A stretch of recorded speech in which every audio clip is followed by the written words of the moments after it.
Bonjour. Alors, je vais vous parler aujourd'hui de fossiles que j'ai trouvés en 1996 sur un gisement que j'ai découvert le long du chantier de l'autoroute A750, au niveau du hameau de Bel-Air, qui est à quelques kilomètres de Montpellier. Donc en fait, on y trouve une faune très classique du lacustre avec des Planorbis pseudo-ammonius. Ici un bloc avec 3 exemplaires qui sont en calcite cristallisé. On y trouve aussi les très classiques limnés. Donc c'est Limnea michelini. Ici un autre exemplaire.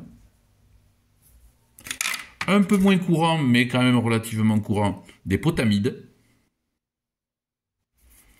Et puis quelque chose qui est nettement moins courant et rarement complet. Ils sont souvent cassés à ce niveau-là. Et celui-là était entièrement dans la roche, donc en le dégageant, j'ai pu avoir un spécimen complet. Donc c'est un assez curieux gastéropode du nom de genre de Anostoma.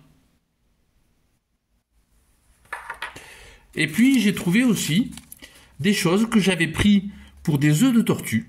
Et puis j'en avais parlé sur Facebook il y a pas mal de temps et on m'avait dit non, on m'avait envoyé des documents où ça avait été étudié. Et en fait, il s'agirait d'œufs de tortue, des cocons d'hyménoptères, des moulages externes de cocons d'hyménoptères.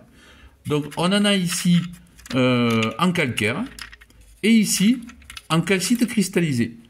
Donc comme on peut le voir sur cet échantillon, quand ils sont en calcite cristallisé, ils sont bien translucides. Donc voilà, petit tour rapide de quelques échantillons que j'ai trouvés sur un des 3 sites que j'avais trouvés à Bel-Air. À noter qu'à une centaine de mètres de là, j'avais trouvé un autre gisement de l'éocène avec du crocodile, de la tortue et du mammifère, dont du lophiodon, que j'avais signalé à la faculté des sciences de Montpellier, qui a fait un chantier sur ce site-là et qui a extrait pas mal de fossiles, notamment de belles mandibules de lophiodon. Donc, et en plus, j'avais trouvé à encore 100 mètres de là un autre gisement du Jurassique, pour lequel j'ai déjà fait une vidéo, avec des ammonites, des dents de sphénodus, des aptychus et un certain nombre de choses. Donc, aux environs de Bel-Air, 3 gisements découverts. Voici un de ceux-là.